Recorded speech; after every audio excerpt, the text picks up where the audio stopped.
Shalom sahabat RPKM yang diberkati oleh Tuhan. Puji nama Tuhan. Saya sangat senang kembali dengan setia menyapa Bapak Ibu Saudara dimanapun saudara berada. Salam dalam kasih Kristus Yesus Tuhan kita yang hidup. Saya percaya kita semua dalam keadaan sehat diberkati oleh Tuhan. Puji nama Tuhan. Bersama-sama RPKM kita akan menikmati renungan firman Tuhan. RPKM, Renungan dan Pengajaran Kata Roh Misteri. Terima kasih untuk kesetiaan, dukungan dari semua pendengar ke program ini yang sudah like, memberikan respon dan juga subscribe. Dukung terus supaya pelayanan ini bisa berkelanjutan dan menjadi berkat bagi orang lain. Terlebih silakan dibagikan kepada orang lain supaya atau teman-teman, sahabat, keluarga, jemaat supaya mereka juga diberkati seperti kita yang telah diberkati. Baik, dalam kesempatan yang berbahagia yang luar biasa ini di Prapaskah, yang sebentar lagi kita akan merayakan Jumat Agung dan juga Paskah, yaitu kebangkitan Kristus, ya, kematian dan kebangkitan Kristus karena kasih yang besar kepada kita. Topik renungan dalam kesempatan yang baik ini adalah pengadilan yang tidak adil. Wow, pengadilan yang tidak adil. Adakah seperti itu? Nah, kita lihat bersama-sama. Ya, kita baca dari Injil Lukas. Injil Lukas pasal 22 ayat 63 sampai 71, silakan dibaca. Injil Lukas pasal 22 ayat 63 sampai 71. Saya hanya membaca ayat yang ke-66 yang berkata demikian. Dan setelah hari siang berkumpullah sidang para tua-tua bangsa Yahudi dan imam-imam kepala dan ahli-ahli Taurat. Lalu mereka menghadapkan dia ke mahkamah agama mereka. Sekali lagi, dan setelah hari siang berkumpullah, siapa yang berkumpul? Sidang. Berarti ini ada acara sidang. Sidang yang dihadiri oleh siapa? Para tua-tua bangsa Yahudi, para imam-imam kepala ahli Taurat yang bekerja di Bait Allah, ya. Lalu mereka menghadapkan Yesus ke apa? Kemana? Mahkamah agama mereka. Nah, Yesus diperhadapkan dengan pengadilan di mahkamah agama. Wow, luar biasa. Mari kita perhatikan bersama-sama Bapak Ibu dan kasih Tuhan. Ya, menjelang penangkapan ataupun setelah Yesus ditangkap, proses pengadilan harus dijalani oleh Yesus ketika tua-tua bangsa Yahudi, imam-imam kepala dan ahli-ahli Taurat bermufakat untuk apa? Menghadapkan Yesus ke mahkamah agama.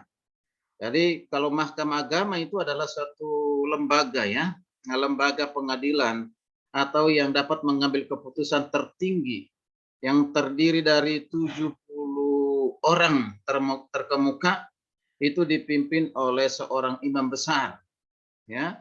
Jadi dari 70 orang terkemuka dipimpin oleh seorang imam besar. Nah, lembaga agama ini yaitu punya kewenangan untuk mengadili perkara-perkara hukuman mati tanpa harus mendapatkan persetujuan dari pemerintahan Romawi pada saat itu. Artinya, lembaga ini adalah lembaga yang independen, ya, independen dan tidak dapat diintervensi oleh siapapun, ya, tidak dapat diintervensi oleh kuasa dan kekuatan siapapun. Jadi lembaga ini murni adalah lembaga yang bertugas, ya, bertugas untuk mengadili setiap warga Yahudi yang dianggap telah menodai ajaran Taurat.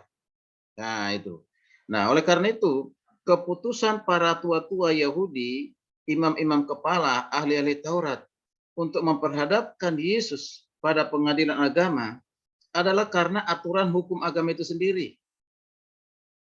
Nah, sahabat RPKM, walaupun proses peradilan itu telah sesuai dengan aturan hukum agama Yahudi, tetapi sesungguhnya pengadilan ini penuh dengan rekayasa dan tinggal merupakan penjelmaan dari sebuah peradilan yang sudah diketahui keputusan akhir persidangan. Artinya sebelum disidang, ya sudah tahu ini hasil sidangnya seperti apa, keputusannya apa. Ketika mengetok palu itu sudah tahu hasilnya apa, gitu kan? Ya, gitu. Nah, kita perhatikan di sini. Jadi kalau di satu keputusan, udah tahu keputusan sebelum ya diadili. Nah, Yesus tahu bahwa akhir dari semua proses peradilan itu adalah bahwa ia akan dinyatakan bersalah oleh pengadilan yang tidak adil. Itu Yesus sudah tahu. Ya, karena memang dia adalah Tuhan yang Maha Tahu, ya kan ya? Ya. Padahal pengadilan seharusnya dalam batas edukasi di mana ada ruang koreksi untuk apa? Untuk perbaikan karakter. Nanti silakan dibaca di Ulangan 16, 18, 20 di sana dikatakan bahwa harus melakukan ya, pengadilan dengan adil, harus melakukan seadil-adilnya sesuai dengan aturan.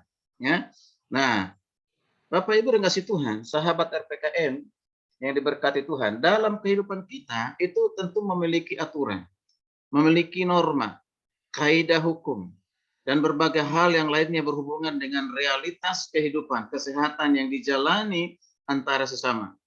Nah, setiap orang diharapkan untuk patuh pada setiap komitmen yang dibangun bersama agar situasi dan kondisi kehidupan itu dapat berjalan sebagaimana yang diharapkan.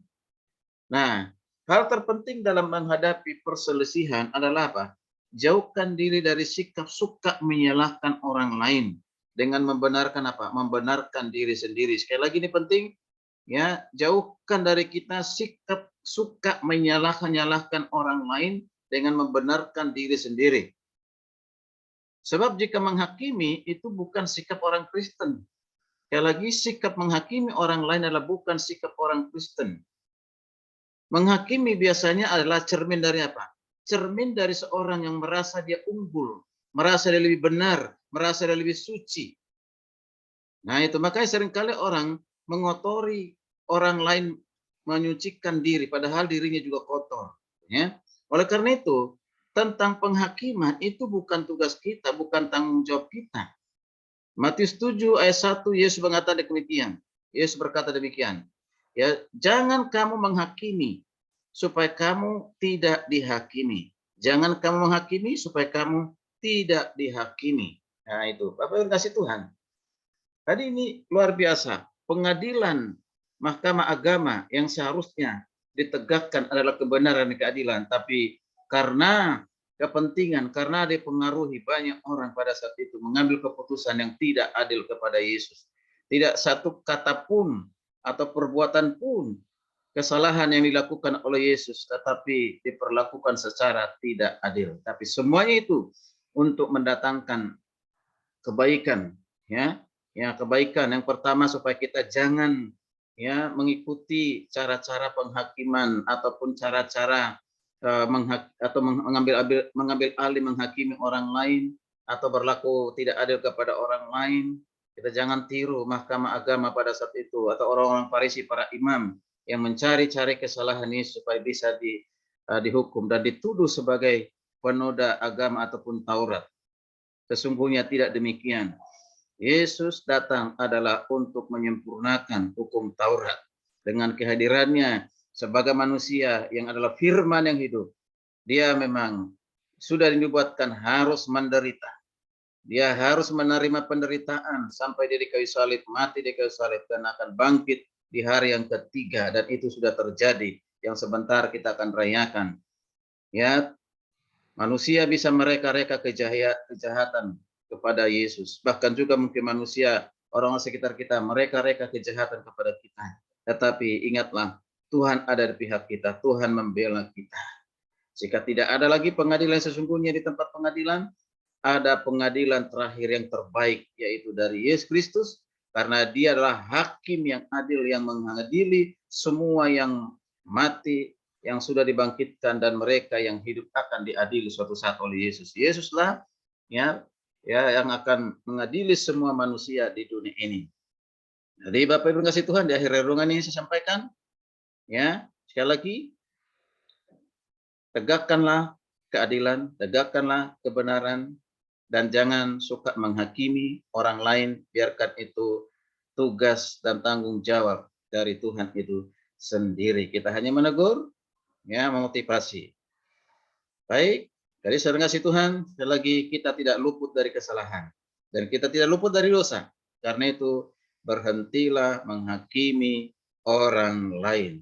Berhentilah menghakimi orang lain. Puji Tuhan, kiranya renungan ini menjadi teguran, kekuatan, motivasi, bahkan membuat iman kasih semakin bertumbuh. Dan mencintai, mengasihi Tuhan. Selamat beraktivitas, jangan lupa tetap ikuti protokol kesehatan. Selamat mempersiapkan untuk merayakan Jumat Agung dan juga Paskah. Tuhan Yesus memberkati kita sekalian. Shalom.